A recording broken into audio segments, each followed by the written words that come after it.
We'll be taking you through the day's many games slate, lots of options, lots of late breaking news. We're going to go through and handhold you through as best we can.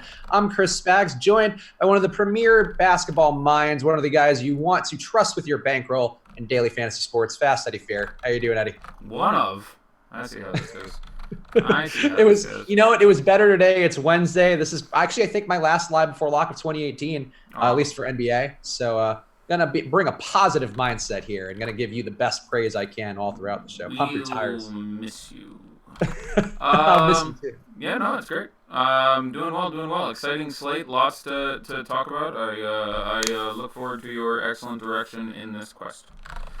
So one quick plug we'll hit up front, which is going to guide us right into our first news item we need to hit. This show, it's Wednesday, so we are presented by Thrive Fantasy today. And Thrive Fantasy is a DFS app where players draft a lineup built of prop bets of only top-tier athletes. You pick 10 prop bets out of 20. The less probable a prop bet is to occur, the more points it's worth. And therein is where the game theory lies. So you're going to go click this link that I'm dropping in the YouTube chat right now. It's bit.ly/Awesemo with a capital A on the Awesemo, because it's extra awesome. You get $10 on any $10 deposit. You get $20 on any $100 deposit and $50 for $200 or more deposit. And that's a fast release. You're getting it right away. So go click that link, sign up for Thrive now, win some easy money on prop bets, because this is how you build your bankroll. And I'll tell you one prop bet you could win right now, which they have available. Eddie, this is going to be a tough choice for you. Would you go LaMarcus Aldridge or Nikola Vucevic getting 2.5 points today? Which of that side of the prop bet would you take? Well, I'm gonna go with Aldridge, although somehow Vooch is getting the 2.5 points. I'm telling you, there's a non-zero chance that this game starts. Marcus Aldridge makes a bucket, is celebrating, is on his way down the court, trips, shatters his tibia, win for all of Vooch. Like that's sort of, it reminds me once when I was working at Fantasy Feud, someone screwed up the prices, and for some reason during a baseball day when the average cost of a player was, if I recall, like $7,000. Somehow Ian Kinsler was $7, as in basically zero, in a decent spot, and when he was playing fairly well for Ian Kinsler. And long story short, first at bat, gets up, hits one in the gap, showdown at second base, spikes the guy and gets thrown out of the game. It's just one of those weird things, like he's 88% owned. People in chat are like, yeah, we whacked. And he got thrown out. I was like, the 12% of people who didn't see the zero price Ian Kinsler made out. So maybe it's not as easy of a prop bet as it seems, but it seems like one that you can just take, put that in your pool right now. It's like a free square. So go sign up at Thrive now, get that deposit, use the promo code Awesemo if the link doesn't work for some reason. But go check it out. We support the people that support us. Thrive is one of those companies. But let's talk about this news up front. Nikola Vucevic out. He and his lovely wife, Nicoletta, they are sharing a very similar name. Both had a proud baby boy, so he is out today. I guess I don't know. They must have the loveliest monogram towels. For Nicola and Nicoletta's, and for his and hers, I'm sure. But I didn't really spin that into any better joke, Eddie, and I apologize. But let's talk about Mo Bamba. Let's sing Mo Bamba. I'm sure you would love to sing the songs of Sheck West. But tell me what we're thinking about Mo Bamba as the chalkiest player on the slate. That's a good track. I did listen to that for like a month, and people during like summer league were like, "You've got to listen to this track," and I'm like, "All right, yeah, that was definitely worth the time." Mo Bamba, the best value play on the day today. He is probably a decent bit better than Greg Monroe. I have them right now with Greg Monroe projected for 28.9 fantasy points and Mo Bamba for a little over 32. So both of those are obviously fine, and our projections and my intuition say you will get a better deal on Monroe. So I'm roughly even on them if you want to throw one into a tournament lineup with slight hopes of taking the one you think the game will stay closer in. So if you think either of those games is more likely to stay, and these are the starting guys and probably wouldn't see blowout, Bamba might. Monroe almost certainly would not. You get Chris Boucher in there doing his damage probably at the end of that game. So if there's some concern there, that might sway you one way or the other. But, Bamba is legit good, has been getting, a fantasy point a minute. There's some concern in the matchup, but if you're punting on FanDuel, you can obviously throw him away, which kind of helps. And you're probably going to have multiple punts on FanDuel because the night is pushing itself pretty much towards stars and scrubs. But on DK, you can certainly run one or both of those guys, and they both project excellently. I currently have Greg Monroe for about 26 minutes. They certainly don't need him to play a ton. They can run some Pascal at the 5. They have other guys they can bring in. You can run super small lineups with like CJ Miles at the 4. They as a team for a few years and even under Nurse have been very protean and morphable, if you will, with their ability to do lots of stuff in different places. So I don't think he's a must, and there's certainly some risk with it, but at the price, it projects pretty nicely. And yeah, the news officially came in. It is Greg Monroe starting tonight, and Siakam is in the starting lineup as well as Fred VanVleet. So that is official now. Yep. A down-paced game seems like it should benefit Monroe. A nice old Central Division matchup. I feel like that seems like that plays. Yeah, you certainly broke up for a second there, but yeah, that would certainly be the kind of game he would prefer there. Again, I had to go back and go through some dusty old arcane tomes to find notes from the end of a couple years ago. They're actually back. I cut and pasted it. It's back from when I actually used to like write these long notes. I can't find it, but it basically says something like Miles Turner, who's already a fairly reluctant rebounder, generally just tries to pull Monroe out from the basket. So if his pick and pop on, he's fine. But Greg Monroe has a greater than normal rebounding share in this. So I like Greg Monroe against Miles Turner would be the long and the short of it. But I found some funny notes from. They got together 3 times 2 years ago when Gregors was with. Actually, they played 4 times. A few years ago when Gregors 2 years ago when he was with Milwaukee. By the 4th game, they had gotten fully into their center by committee. Thon McCurr, I believe, got the start by that point. But in the first 3 games, they played an average of like 29 minutes on the court against each other, and I had watched a lot of it and made some notes on it. But I do like this as a spot for Greg there. I'd rather he start than come off the bench. Yeah, it's going to be minutes dependent, obviously, but I like Gregors. All right, let's talk about another spot where it's a late rule out for Marcus Morris. He will not be playing in the game versus the Suns for the Celtics. How does that affect the lineups for you with Boston? Well, it's just a nice additional rub. I mean, he is a significant part of the offensive unit there, so I like a little extra Gordon Hayward. I think you're adding a little to your expectancy for Kyrie Irving. I think you're adding a slightly greater chance that this game stays close, and so I think it even has a slightly better appeal for guys like, say, Devin Booker in this spot. But I think of the bigs, if I'm going to go to one here, it makes Baines certainly a very interesting tournament play move here, and I also don't hate playing Daniel Tice if he fits into your lineup, say on FanDuel where he's a power forward. Sort of as a tournament pivot off Check Diallo. I think it's a little bit less safe, but they'll have a role now, and with the possibility of a blowout, he could end up having a large role, and it's a matchup that's obviously really good. So don't hate Daniel Tice. I think you could in 150 play some Bob Williams, and Aaron Baines now comes in as sort of an interesting tournament pivot off Bamba and Monroe at a similar price, who can obviously do some real damage getting the start here against a not defensively gifted at this point DeAndre Ayton. Yeah, I think that makes sense. And a guy I plugged into some lineups just because Morris is out, getting a pretty big boost on NBA WoW is Gordon Hayward. I think he's at a nice price on DraftKings. Pivot away from some of the other chalk, which could invariably ruin our lives tonight. Speaking of that chalk, Eddie, give me your Bielitsa thoughts. He is, again, one of the highest owned players on the slate, projected by our ownership at Osmo.com. We have him right now on DraftKings at 38%. Bielitsa, not on a back-to-back this time, not on a 3 out of 4 games. Hopefully he will actually play more than 5 minutes, but give me your thoughts on Bielitsa in this spot. He should be still on a 3 out of 4 because it was game off, game, and then off game. So in theory, unless I'm missing something, it would still be a different part of a 3 out of 4. Yeah, so it's the what have you. But yeah, again, most people looking at him at his DraftKings price of $4,800, though of course shout out Yahoo 12er. I have to like him again. Marvin Bagley is still gone. Iman Shumpert is out for the day, and now Bogdan Bogdanovic is out. Without those 3 guys, that's a lot of wing time and extra time. He can play all the way up to the 3 if he needs to. This is a really interesting team to take some shots on. They announced yesterday that they were sending Troy Williams down, and it is worth pointing out that a couple hours ago they announced that they had reversed that. He is staying with the team. He'll be in uniform and active this evening. So that makes it not quite as smashy as it was for a couple of their spots, because they were going to be dressing like 8 guys, and a lot of them are like, the sort of shitty backup big variety. So it would have been really interesting because you would have had to have had really significant minutes for like Justin Jackson and or Yogi Ferrell.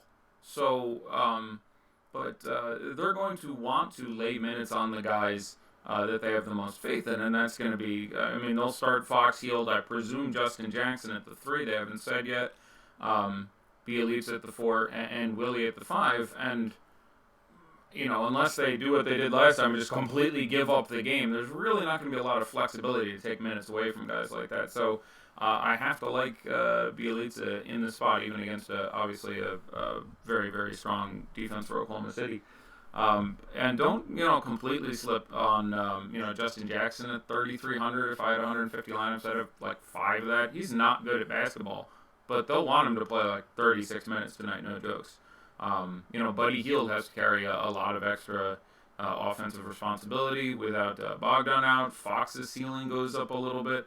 He's been pretty good in there. This is their 3rd game this year. Let me turn down my volume because that's annoying me, and God, I know it's annoying everyone else at this point. Fox has been good in both games previously this year, against Westbrook, against Oklahoma City.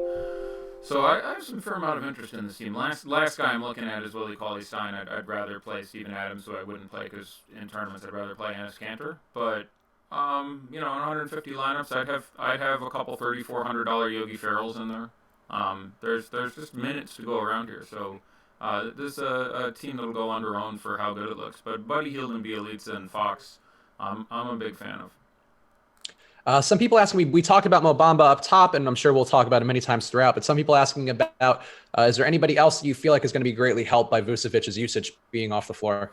Yeah, it's an interesting situation. I, even before the Vooch news came out, had a fair amount of interest in, on DraftKings only, although I'm sure Yahoo, he's 10, DJ Augustine. Now, bear with me for a second here. And this will be the first time this year I've mentioned DJ Augustine, so it's not like I'm a DJ Augustine stan, but there is a particular style of sort of more traditional defensive, high assist to turnover, drive and kick point guard that has thrived this year against the San Antonio Spurs. And again, one of the on the best day of the Ryan Arcidiacono days that I've had, which are 3. He's been good 4 days, and 3 of them I was all over him. I'm 100% on Arcidiacono. Was against the Spurs the first time they played, because he also profiles in a similar way. And DJ Augustine is $4,000 on DK, will be unowned, and had his best scoring day of the year against the Spurs when they played in November. I think it was, he had 33, 34 fantasy points. So I don't hate it. If your cash randomly dropped you on it, or if I was playing 150, I'd have 4 DJ Augustines. So that's the first guy I wanted to mention, because I was actually kind of on him at the start of the day. I don't hate Fournier. I have him, projected for a bit over 30. I don't hate Aaron Gordon, especially where he's all the way down at 6,900, which I think we can agree is a nice price. But there's certainly a ceiling there, and the usage can come around. Bamba is not a refined offensive player, so you are looking at 21 Vooch shots that need to be redistributed. So some of these guys are going to have to shoot the ball. I don't mind Jonathan Isaac either. Is now going to get time at the 3 and the 4. Probably plays in the mid-30s in minutes. He costs 4,100. Again, you're looking at him to bring it with the steals and blocks. He's in the mid-5s, I think, on FanDuel. So that's a little tougher for me, though he is a guy who can do 3 steals and 3 blocks. Did exactly that not that long ago. So I could see doing that there, but especially at the DK price, I kind of like him. But yeah, of the other 4 starters, I'm probably in order inclined to play them. Augustine, because just again, I'm really about cheap guys tonight, because there are some studs in some phenomenal spots. I would say Augustine, Isaac. I'd play Gordon over Fournier. And I wanna last time I promised I don't want to monopolize the mic, but I do want to say, talking about the studs here, number 1 for me is Anthony Davis, and number 2 for me is James Harden. So I just want to get that out there. Broke my streak. I was on like a 4 straight name the top scorer of the night streak. I lost it last night when I said Jokic over LeBron by a point. LeBron got him by 2 points. Jokic was still exceptional, but just almost got there over LeBron, which I thought was a bold call, but we just missed it. But tonight I have Davis number 1, Harden number 2. Do you want to rank them all? Because Don't Embiid, my status in the premium Slack, is asking for a ranking of all of them anyway. And we got Westbrook too, getting more minutes with Dennis Schroeder and Raymond Felton out potentially. How would you rank all the studs, I guess? Yeah, I don't think he actually gets necessarily more minutes. I mean, they've already been bumping his minutes past where they should have been. Like, there aren't many minutes left for Westbrook to get. Like, he was out there in a 20-point blowout, so he could pad some stats. He was out there, like, I think he may get an extra minute or two, but I wouldn't. I think the usage is relevant. The time that he was out there next to Schroeder, he had more Schroeder to bring up the ball. Now he's got to touch it basically every time. But I think they'll fill in that spot with Hamidou Diallo most likely picking up most of those minutes to float around there. So the guys we're talking about here are, after those two, Westbrook, Giannis. Is there anyone else Put Embiid in there too. In that tier, we could put Embiid in there. I would rank those guys actually in exactly that order. I would go Westbrook, Giannis, Embiid. I know a lot of people are excited about Giannis tonight, and obviously there's a ceiling there. It's a matchup with some pace. But I do think this is a spot where Anthony Davis focuses on him on the defensive end of the court, and that's one of the few guys you can say is at least conceivably some kind of answer. Not necessarily going to work out, but has done a fairly good job guarding him in the past. I went back and watched a fair amount of video today. So if I was going to pick guys from that game, I would probably start with Middleton. Obviously, I'm not talking raw points anymore, but if you're like, play a buck in your lineup, I would probably put Middleton in first. And then move over and play some more expensive guys. Yeah, I think that seems fair to me. I wasn't crazy about Giannis today, and the AD thing too. I think we should point out the one stat, which is pretty fun.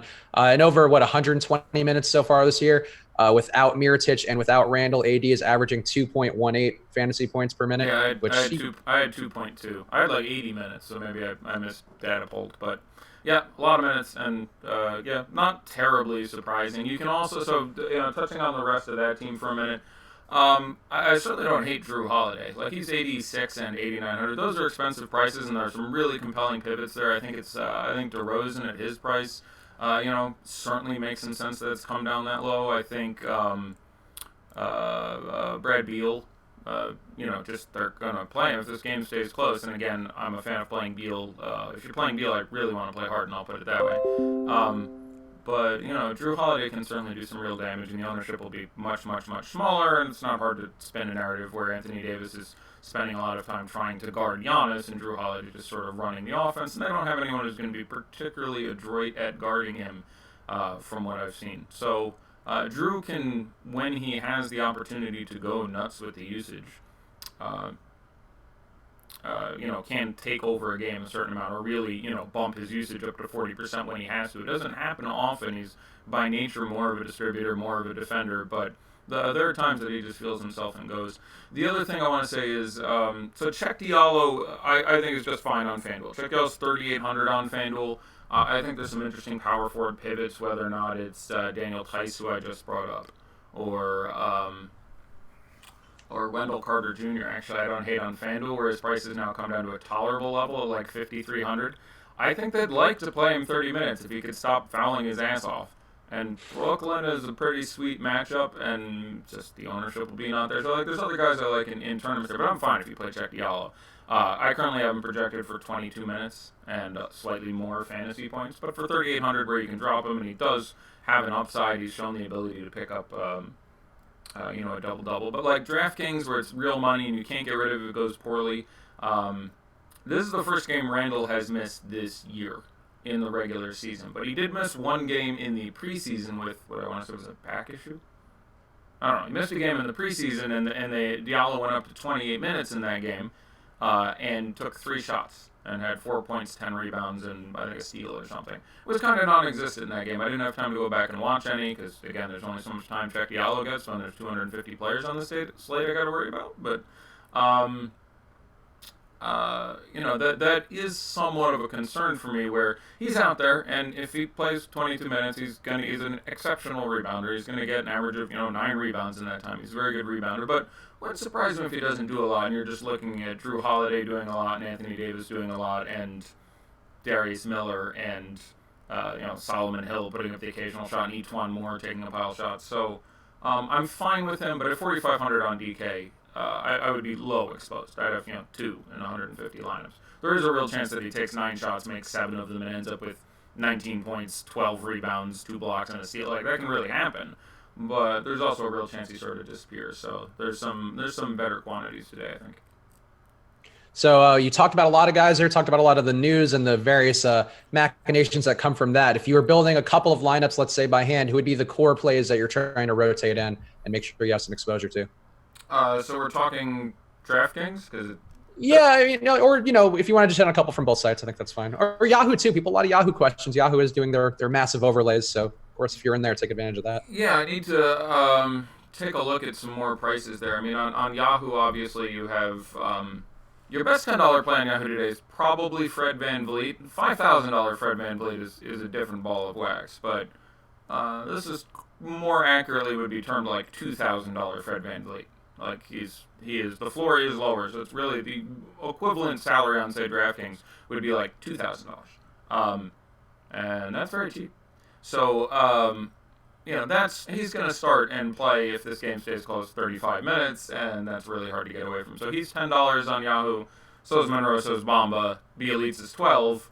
That's probably a good place to start, and then filling around that because that leaves you I don't even know $40 a dude, give or take. So.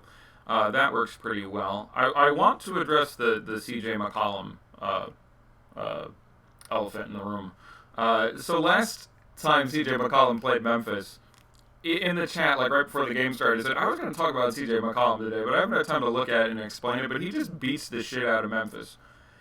And then he went out and hung 52 on Memphis. His last 5 games against Memphis are 34, 48, 46, 56, and 52. That's a pretty good whooping.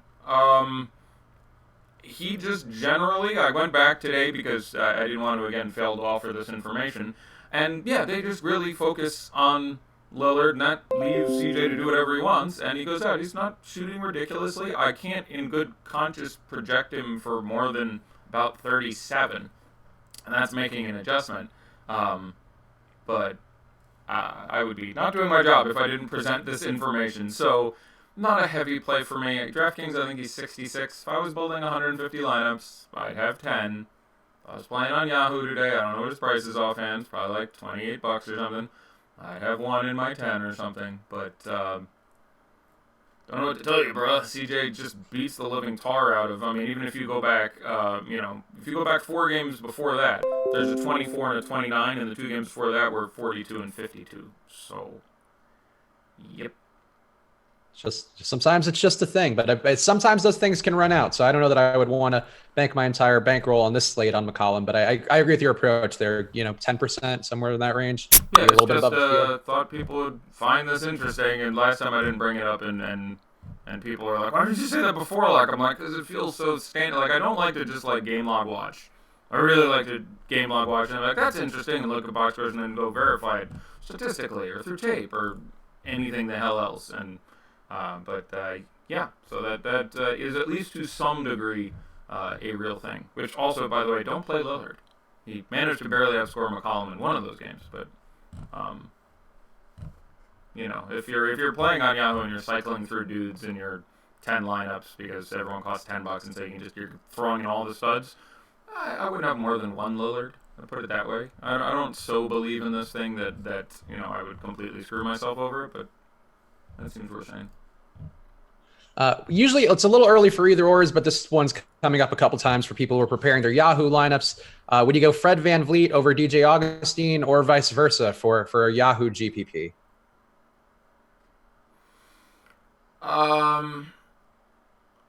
That's a good question. I would probably stick with VanVleet. I think your floor is a little bit safer, and I think your ceiling is a little bit higher. Like, I like DJ Augustine on DraftKings because you're saving $900. That's a fairly relevant difference at that point. But FanDuel or Yahoo rather, that's I mean it's a very good question, and I don't think you're crackers for asking it. But I would probably stick with VanVleet in.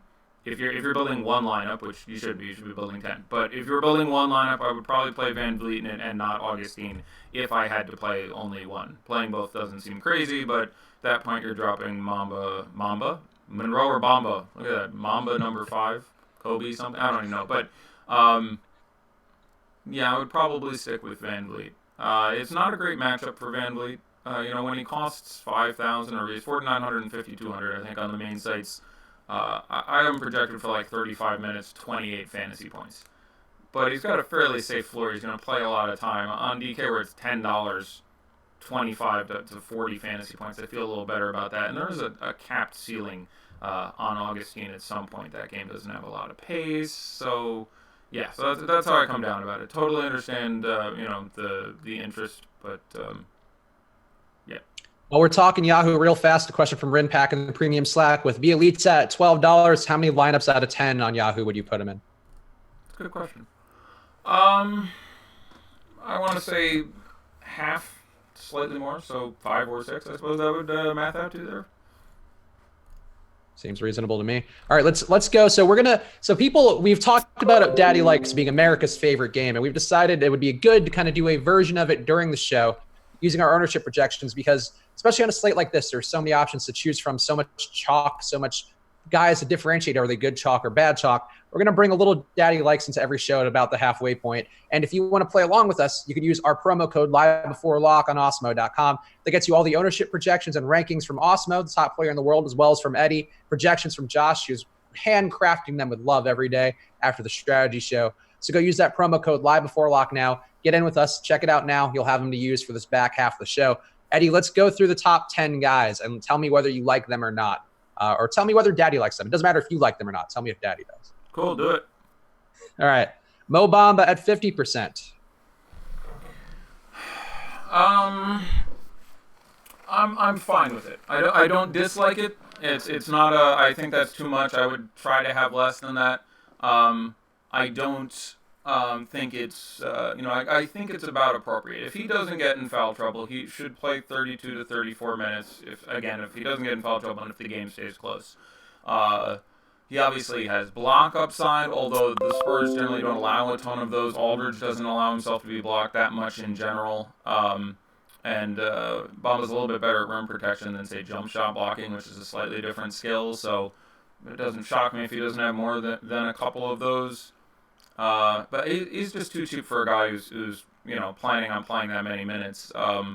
I slightly reduced my original number for him where it came up 34. I'm a little over 32 fantasy points, but at that number, it's pretty good. But you are looking at a game where Gordon's going off and he just doesn't get any shots or he gets in foul trouble. And he's obviously very popular, so that number's about right. Yeah, I feel okay about it. All right, Nemanja Bjelica at 38%. Yeah, again, it's a similar situation where they just need him to pick up minutes in theory. Like, could it go sideways? Sure, but they're, again, as you mentioned, not on a back-to-back. Worth pointing out that the Nets, Cavs, Pacers, and Wizards played yesterday. The Rockets play tomorrow. Yeah, that's it. So, Nets, Cavs, Pacers, Wizards on the back. Rockets on the front end of a back-to-back. Bjelica, again, I think is appropriately priced. No strong take on that.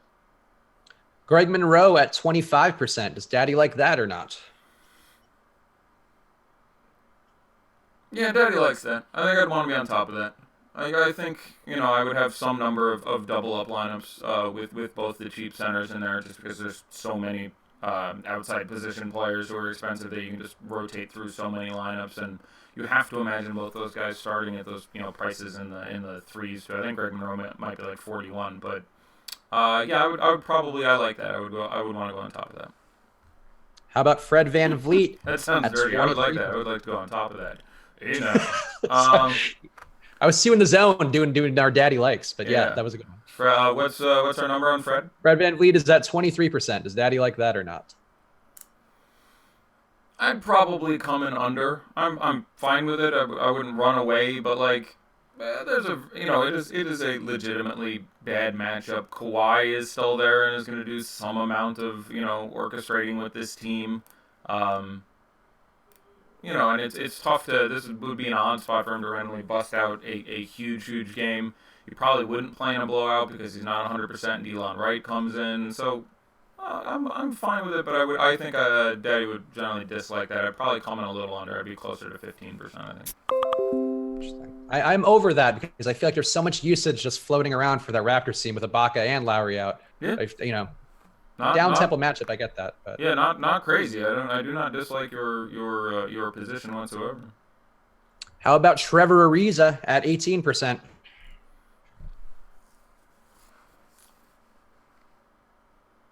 Yeah, I'm probably going a little bit over that too.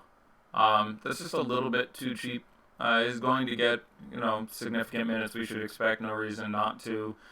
Some extra motivation there as he goes on his tour of revenge games at this point. I've been a big Ariza guy all year. Now I will say, obviously the ownership has bumped up since yesterday, and this certainly would be the highest owned spot that I've been high on him in.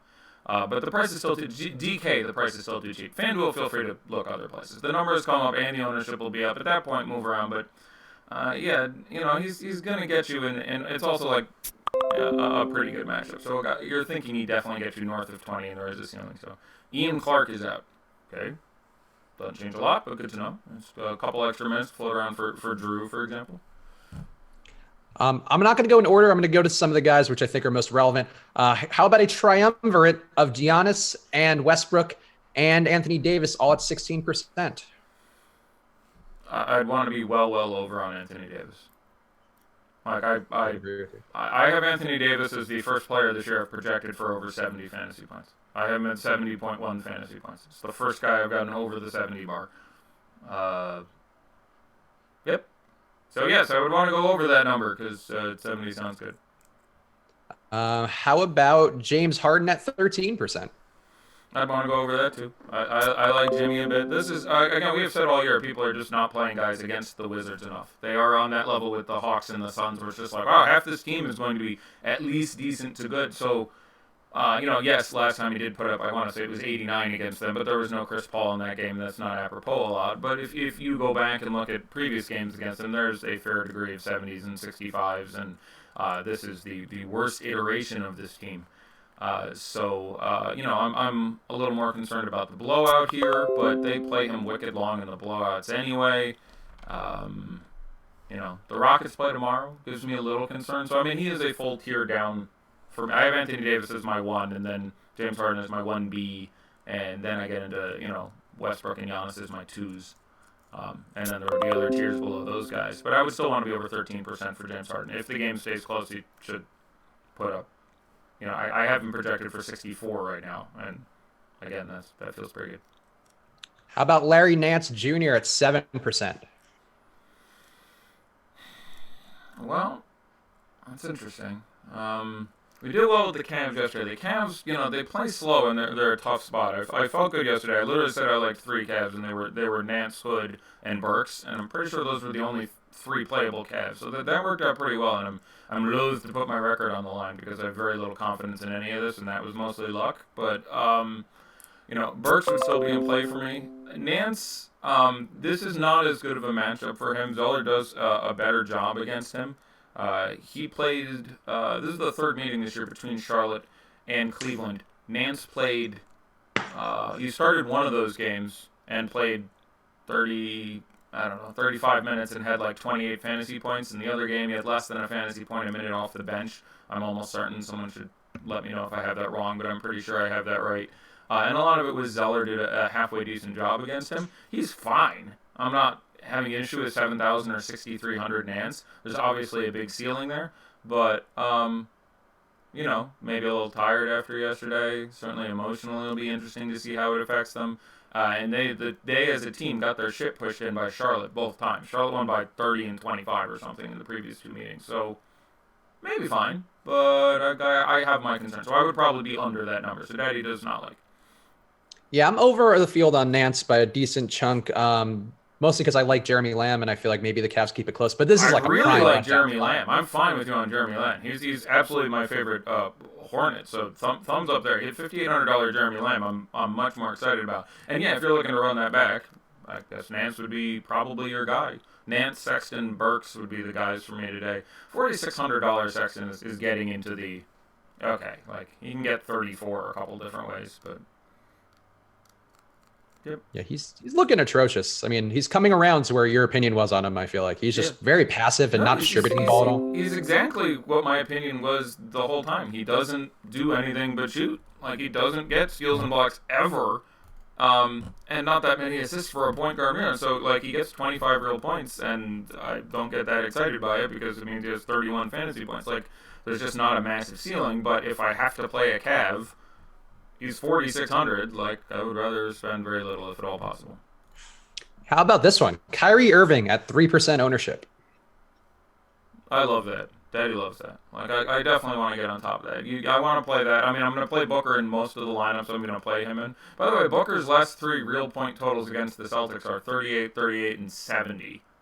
I don't know if that's a thing, but he's 2 games away from, CJ McCollum being a trend, but that's quite a bit going back. I mean, they only play a couple times a year, but has managed to handle, Marcus Smart reasonably well in the past, I guess is what I mean by that. But,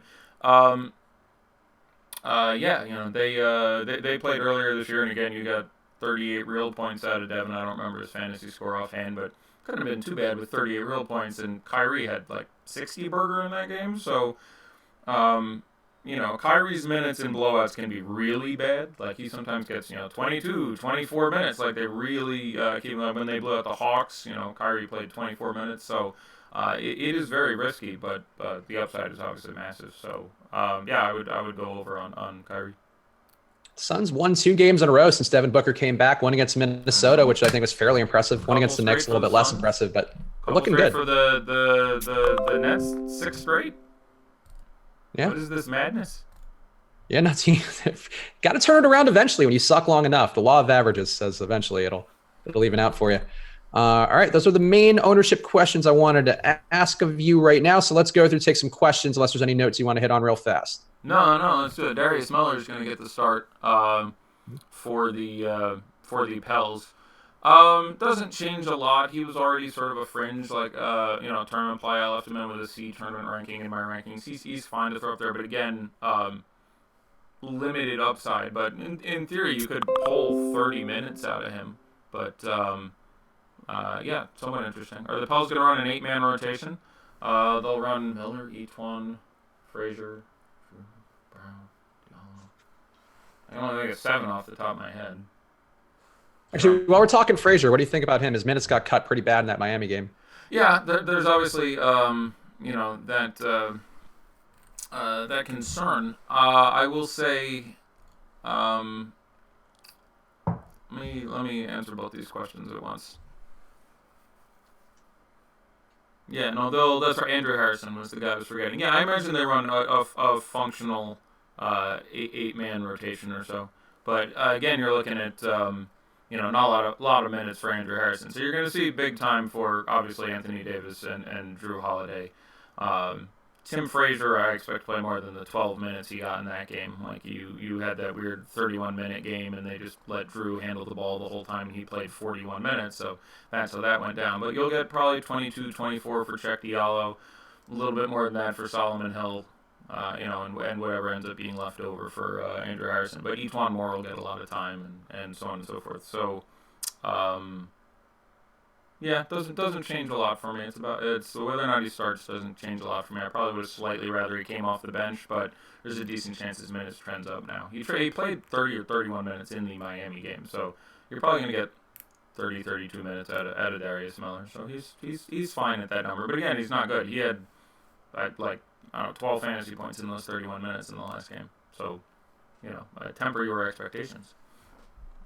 One guy I'm curious about there, too, Etuan Moore, I feel like is a good matchup for the reasons that Reggie Bullock was a good matchup in that game versus the Bucks the other day with the Pistons. Going to shoot a lot of threes. I think a lot of usage left floating around again without Randall and Mirotic. And Moore is at 1% ownership. How do you feel about that play? Yeah, well, Daddy likes that quite a bit. I have no issue with 5% Etuan Moore. He's a guy who carries upside. We saw it at least 2, if not 3 times this year, where he throws up a 40 burger in a spot, and this is a matchup I like. He can make the 3. His drive game, his floater game have both gotten significantly better this year. So yeah, I'm all about that. I think that's good. All right, let's go. We're going to burn through some questions now on the premium Slack. Here's one. Not going in order, so don't feel offended, guys. One just seems like a more meaty one. Would you play 3 Raptors in a single cash lineup, or is that a bit too much considering the Pacers' defense? No, it's fine. I mean, defense is certainly something you should take into account when building a lineup, but so is usage. And Pacers a second-tier defense. They're good. They're around 5th in my how bad they are for fantasy rankings, completely amortized list there. but I wouldn't be. Especially it depends who the Raptors are. Like if one of them is Greg Monroe, you just don't count him. Right? But I say this over and over again. You just don't count guys who cost that little when you're doing something like that. They just don't matter. Because the reason you try not to do that is to not cost yourself correlative points, and the correlation isn't really relevant with a guy who costs $3,600. He just doesn't take enough meat off the bone himself. Also, while we're talking this game to Nikola Vucevic, or not Nikola Vucevic, sorry, Drew Holiday getting 0.5 points on Thrive Fantasy versus Chris Middleton. And Thrive Fantasy is, of course, the new DFS app where players draft a lineup built of prop bets of only top-tier athletes. You pick 10 props out of the 20. Less probable a prop is to occur, the more points it's worth, and therein lies game theory. They are a sponsor of ours, so click the link in the YouTube chat to join now. You'll get $10 on any $10 deposit, $20 on any $100 deposit, and $50 on $200 or more. And that's fast release, so you get it right away. But they do have this prop bet today, Eddie, for Drew Holiday getting 0.5 versus Chris Middleton. Which of those would you take?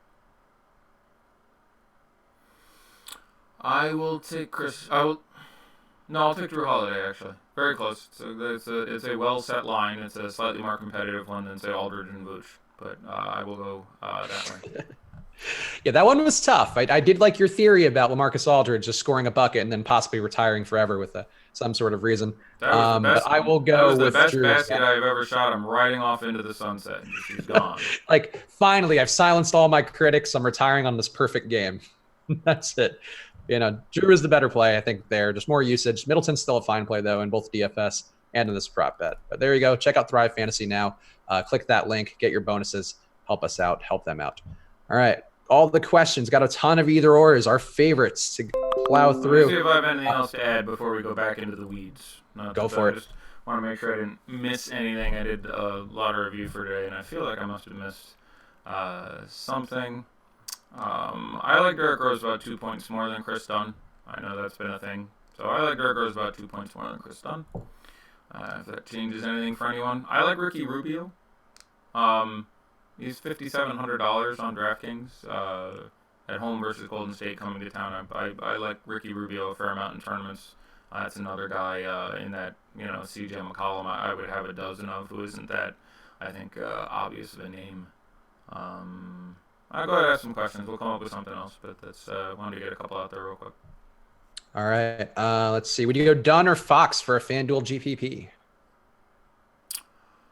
Wow, they're priced the same. Fox, not terribly close for me. Like, I like Chris Dunn as a player, and I was, jumping up and down all over his jock when we got the news that he was coming back a couple times. But that price has come up to a level, and the matchup is actually a little bit concerning for me. I again would rather play Lauri Markkanen. It's just comes into a usage issue. But I would, and obviously different positions, different prices, all sorts of different. But yeah, I'll go the other way. No issue with playing Chris Dunn. He still looks fine, but I think I am a bit lower than most other people I've discussed this with. Rank Bielitsa, Ariza, and Covington because all are 5,800 on FanDuel for a GPP. Bielitsa, Ariza, and Covington for a GPP. I would probably play. Raw points, I would have Bielitsa as the highest, Ariza second, and Covington as the third. And for a tournament, I would probably run them in almost the opposite order. Covington's always going to be a fine tournament play. Actually got 30-plus minutes and looked good in the last game, or at least looked healthy. Has had another day to rest, no back-to-back here. So this is as good a shot as any to play Covington, who is obviously on an insane streak with this team for quite some time at the beginning. So Covington would be the one I would probably put in my one tournament lineup, assuming you don't mind. I mean, it's a much riskier play, but yeah. Interesting. Harden, Hayward, and Etuan Moore, or Holiday, Paul George, and Troy Williams on FanDuel for a GPP? The first one. Yeah, I know you can trust that Troy Williams run. Yeah, Troy. Also, make sure you don't get your Troy Williams and your Troy Daniels confused. Troy Daniels is the guy on Phoenix who doesn't project to get a ton today against Boston, though would get the blowout run. Troy Williams is the one on Sacktown. Would you go Nance, Dunn, or Rose for DK Cash? I would do Derrick Rose. That's close for me, but I would do Rose I actually have projected slightly under Larry Nance, but I think is a little bit safer. So I would play Rose in cash, but you could play Nance if you're willing to accept a little bit of risk. So I do think your overall projection is a touch higher. This is more of a general question, but I guess try to limit your replies so we can burn through the rest of these. Are we spending too much time talking about a few scrubs? Do we think Mo Bamba and VanVleet are actually the keys to the slate with 24 teams playing tonight? They are, I mean, significantly the most trustworthy and high projecting value plays. Are we spending more time? We maybe should not have spent as much time talking about them. I think you could argue that we spent too much time. It's more of a heuristic question, but I think he means, yeah, I think he means more as a society. Are we talking about them too much? Yeah, not our shows. Like I think we could have gotten away by saying, I have Bamba projected for 32 and Monroe for about 28. Bamba's minutes seem a lot more secure. Both of them could fail, so there's no reason to move away, but right now we think that you're going to get about 50% Bamba and 25% Monroe. Act as you wish, and then moved on with the show. Yes, I think we could have done it in 20 seconds. That is a fair point. But I do think they are key plays. Is there a chance that you get 38 out of one of those guys and they sort of break it? Because you're like, are they that important? There's not a lot of guys today around $4,000 that I think can put up 35 to 40 fantasy points. So they merit some discussion. Yeah, especially with the studs having such high ceilings today with Harden and Westbrook to a lesser extent, and Davis, obviously, we've talked at length about. I think that does open that they're up. NBA players. Of course they have high ceilings in their houses. Otherwise they bang their heads. Oh, that's good. Oh, literal Eddie. Such a dad joke. EMAC, wherever you are, that one's for you, you old horny bastard. Tyus Jones or Darius Miller, who would you go with?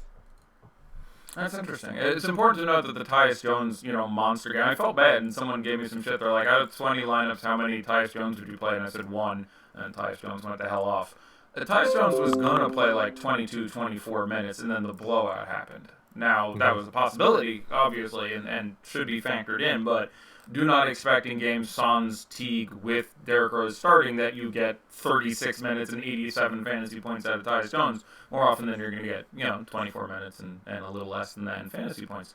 All that being said, Tyus. And I like Tyus just fine. He still can certainly get on top of a very nominal price.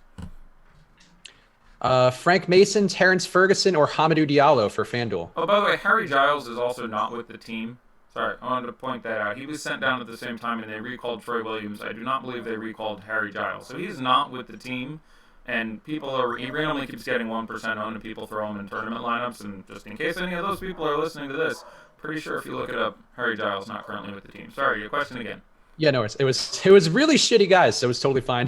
But Frank Mason, Terrence Ferguson, or Hamidou Diallo for FanDuel? Woo! Give me Frank Mason, but yeah, that's some stank. Really, for FanDuel GPP? There's gotta be. Really, are those the best minimum price shooting guards on FanDuel? I mean, Justin Jackson and Troy Williams are both small forwards, 35 and 36. But I'm looking right now. Like, I would rather play Malik Monk than those guys. All you need is Charlotte to blow out Cleveland, which has happened a couple times. Like, I would play Malik Monk over any of those. And I think you're looking for like a minimum price shooting guard. So Malik Monk. Lamb or Heald on FanDuel? Who would you go with? Gotta go with Heald. I like Lamb quite a bit, but especially with like a little bouillon base and a sauce on the side. But yeah, I gotta go with Heald. There's just potentially too much usage. The pace there is really nice. Where they're the same price, I'll go with that. On DK, you're saving, I want to say $400 going with Lamb, and that would be just enough to tilt it for me. Any thoughts on Trey Burke tonight? Yeah, I mean, it looks like a spot in which he could get it done. It seems like Hardaway's short answer. Hardaway's back, so no thanks. But I want to extrapolate a little bit on Enes Kanter since you brought us back to the Knicks. Of Enes Kanter's best 6 career games, 3 of them or so came against Joel Embiid. I don't have it up anymore, but he absolutely has performed extremely well against him. His last game was earlier this year. I think it was 26 minutes, 28 fantasy points. That obviously does not excite you. It is just tournaments. But of the mid-priced centers I would be running, if we're not counting Capella, who I would prefer a little bit, Kanter has an absolutely massive upside. And the fact that Mitch Robinson is still out makes me feel a little better about that as a play. So in 150 lineups, I'd have like 15 or 20 Enes Kanter. I wanted to bring that up. Trey Burke, I think is still proportionally the super cheap one on Yeah, he's still 38 on FanDuel. I like that quite a bit because you can chuck him if he's terrible, and he does have a real chance of just something goes crazy with Moutier, who's finally getting that time. So FanDuel, I like Trey Burke quite a bit. DraftKings, you'd have to really want it. Obviously, there is an upside there. I don't think Moutier gets 35 minutes the rest of the year and just he's locked in and no one would ever. But yeah. Let's see. Would you go Monroe or Darius Miller? I would go Monroe. Okay. Hold on. Somebody asking your best forward under 3,800 on DK. Very specific. I like very specific.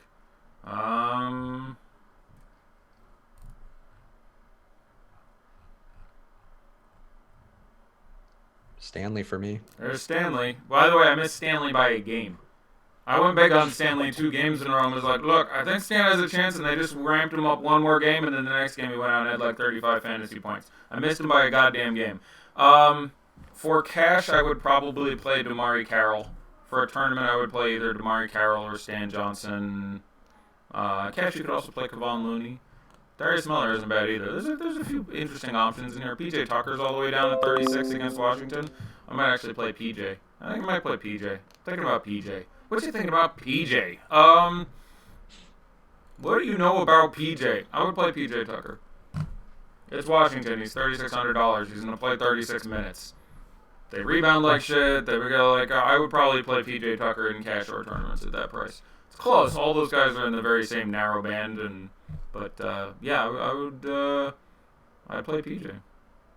I actually agree. I think that's actually a better play than Stanley, I would say. He projected higher for me too, so I just didn't catch him. Yeah, it's a little cheaper.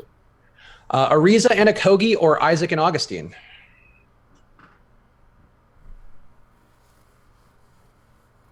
I'll go Isaac and Augustine. Westbrook and Middleton or AD and Dunn?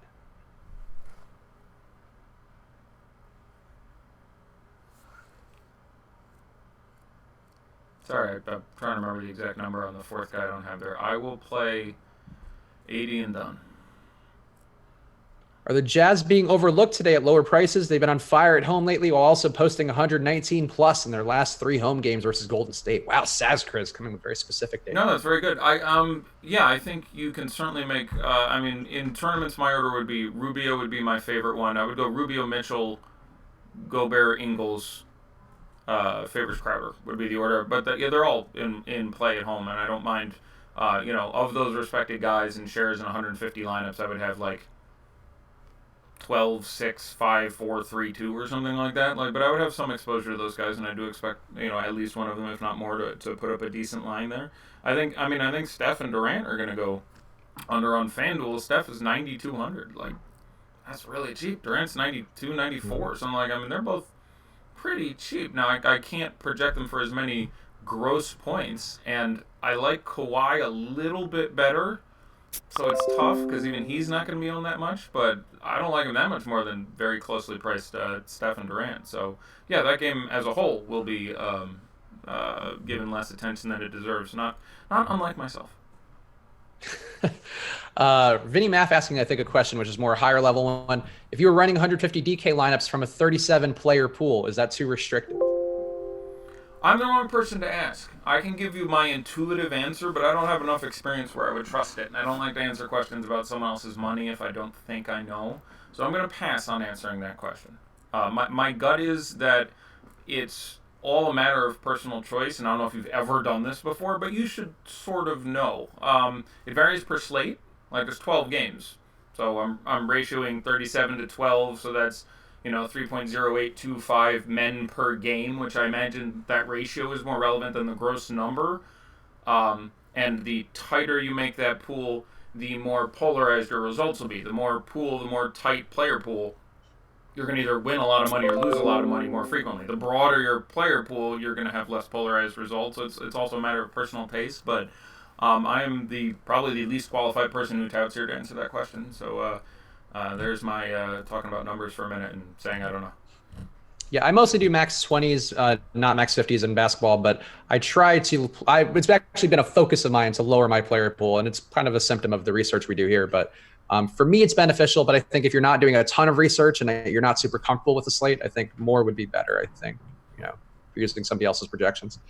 Nance and VanVleet or Dunn and Bielitsa?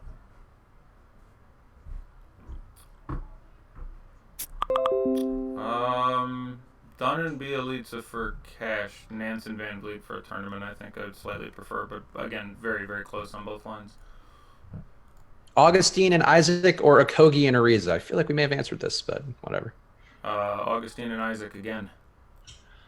Troy Williams, Darius Miller, or Justin Jackson for FanDuel cash? Cash? Though you are dropping a score. Ooh. I probably play Justin Jackson and don't feel great about it, but Jackson or Miller. Maybe Miller. I'm going to go Miller, actually. But very close. For DK single entry, what are you feeling about Jaylen Brown or Reggie Jackson or Marcus Smart, or I guess anybody under 5K? I'd go Reggie Jackson for single entry. He's $5,000 there, and I do think that is a place that he can actually get that done. It's a very good question, but yeah, for me that would actually be Reggie. I looked at him a lot today. Tough slate for him to make it, but single entry I would go with Reggie Jackson from among those options. I have some definite interest there. Kelly Oubre or Etuan Moore on FanDuel? Etuan Moore. Let's see. How much do you like Isaac or Tice as a pivot off of Monroe? Quite a bit, both of them. Tice is definitely the more risky of the two, but I like them both as pivots. I have no issue with you playing them. Cash, I would probably stick with Monroe, but both those guys can get on top. Who is your favorite guard for 3,900 and under on DK?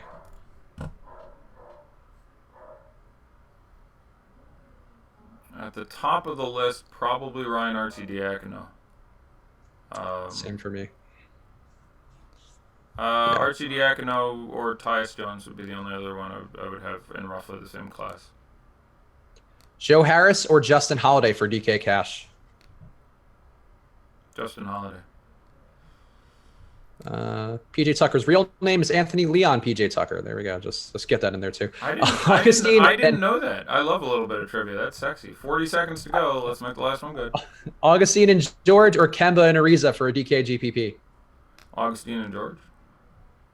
Bielitsa or Ariza for a FanDuel GPP? Bielitsa. Fox and Monroe or Fred VanVleet and Hield? Fox and Monroe in a tournament. All right, there we go. Got the FanDuel ones. Thoughts on Burks in general? I know you mentioned him before, but for DK, what are you thinking? I'd have 4 shares and 150. I'm not really a fan of the Cavs here on the back-to-back, etc. All that's going on, emotional win. Like there's just much better options tonight. Yesterday, I was sort of forced into trying to find a decent value option, and that was a bit of a chore. Then today, there's no such restriction. I would rather play Isaac or Augustine. There's just other guys who are both safer and have an upside, and it's just much more of a buyer's market, if you will. Derek White starting. Does that change anything for you? No. I actually expected him to start in this matchup, so good. And that's what you want. You want them starting the extra guard and pushing Ariza down to the 3. That's actually better if you're on. Apparently, I've started the Augustine train, which that certainly wasn't my intention. But yeah, if you're on that train, you're glad they went to the extra guard. All right, there we go. That is all the stuff before lock. I guess you want to pull up some ownership. We could do the real. It's not the real version. They're both real versions, yeah. But the post-coital version of Daddy Likes. The pillow talk Daddy Likes. The smoking cigarettes and like. I used to like after a lock when I was doing this shit. I was like, oh my god, I hyperventilated. Like 101 on a Sunday. I'm like, someone get me some nitroglycerin. I gotta calm down my damn heart rate. Like it's I used to. Like I was playing 7 sites and bouncing around and plus I think inherently a little bit neurotic, so yeah, it was something. All right, never guess who the highest owned player on the 6 games playing at 7 o'clock is. I'll give you a hint. He's on Orlando, and there's a great song about him. But where's Allie with the motherfucking dope? That's what I want. There it is. My daughter Allie is right upstairs. Does she have the motherfucking dope, Eddie? Only if she got it out of my sock drawer, and I have to take it back and go again. Those are my herbs. That's my special, expensive, imported oregano from Italy, and I've got I had some great stories, and like it's better than when she looks in my wife's sock drawer, and it's like, no, that's a massager for my sore shoulder. Like it's same general idea. So Mo Bamba 62%. Yeah, okay. Well, there it is. It's a number. I can't wait to see. Oh, can wait. I want to see. I don't know if any lineups were entered. I want to see if all my buddies. I can't wait to see what it is on Yahoo. It's gotta be like 80. I'm gonna go 85. Let me see if there's something. Can I? Yes, maybe. No, maybe. Yes, there's a lineup. Okay. And yes, he played. Only 54% on Yahoo. People don't know the value. Okay. Yeah. So 62% Bamba number 5 there. Again, I think we've covered that essentially. 62, I'd probably want to be a little under, but there's like it's hard to imagine it's going to screw you too badly, and there is an upside. All the way down to Larry Nance at 14%. Okay, that's fine. The popular guy after big game is a recipe we try to avoid. Hilariously, how much of this was you guys? DJ Augustine 12%. I thought we had him in that range on the ownership projections. He came up for me a lot on the optimizers. So on my projections and with Fantasy Cruncher's default ones. Okay, so. well then that'll do it. Yeah. Okay, there we go. Okay, then a little less excited than I was at what I thought was going to be 5% TJ Augustine, but I like him as a play, so still feeling pretty good about that. TJ Augustine 1.7% on Yahoo. Well, $10 on Yahoo gets you a little bit more than $4,000 on DK, but good to know. Which is reason number 17 that it's crazy the way people try to compare prices between the two. Kemba Walker 8%. Okay, down at that price. Joel Embiid 8%. All right, Daddy likes that. Like this, the Cantor matchup perm is fine. He hasn't hit one of his super ceiling games in that spot, but there's no reason he couldn't. And their Christmas game from Christmas, was it just last year? Might have been 2 years ago. Was a tremendous one. Go watch that if you can get access to it. Aaron Gordon 6.4% makes sense. Colin Sexton 6%. That's fine. He's so cheap. Jimmy Butler 5.7. That's fine. Ben Simmons 5.5. That's fine. Alec Burks 4.3. That's fine. Jeremy Lamb 4.3. Daddy likes. Like I legit have him projected for like 35 today, and at $5,800 that feels pretty good. So I'm a fan if you are if you're a fan of the Lamb. No religious connotation intended. Jordan Clarkson 3.2. That works out. Manuel Mudiay 2.6. Okay, like it's a matchup you really like. He is the kind of point guard who does really well against the 76ers team. You feel bad spending 60 whatever the hell on Emmanuel Mudiay, but that happens. 2.5% Muscala seems a little bit high. 2.5% DeRozan. Daddy loves that. 2.3% Batum. Okay, Daddy likes that. Again, the pace is such shit, but 2.2% Fournier. Daddy likes that. Kevin Knox 2%. Daddy likes that, even at that price, even in that matchup.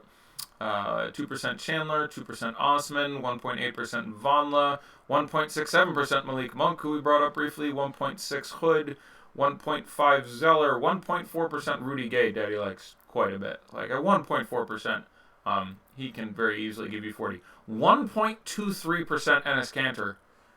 One sec. Daddy has to change his pants. Oh, God. Daddy, a little over enthusiastic. Oh, that's. Whew, oh, my stars and garters.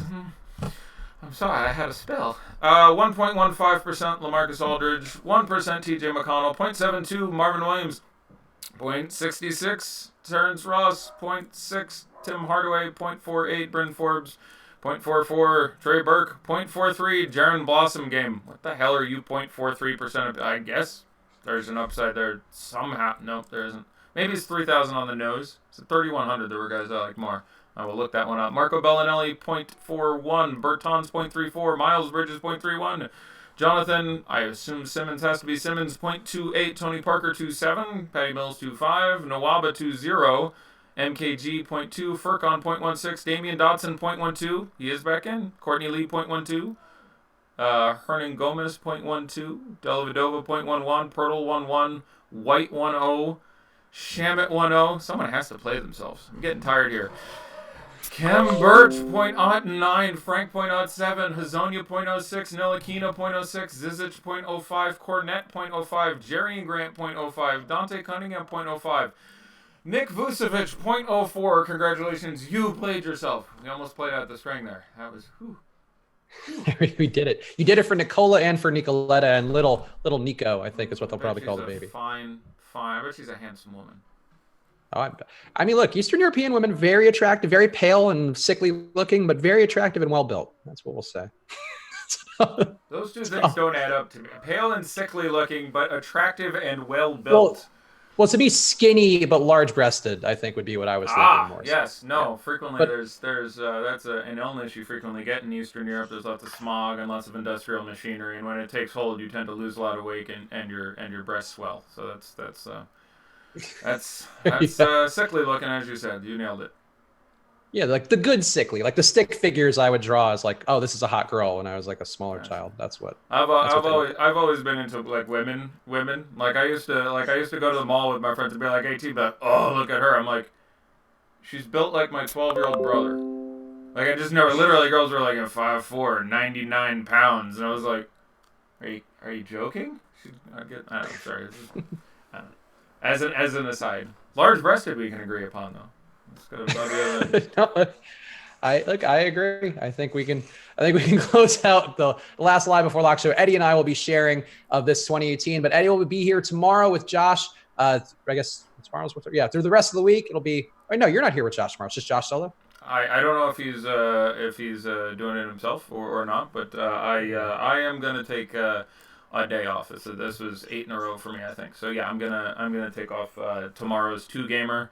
You're on your own, peeps.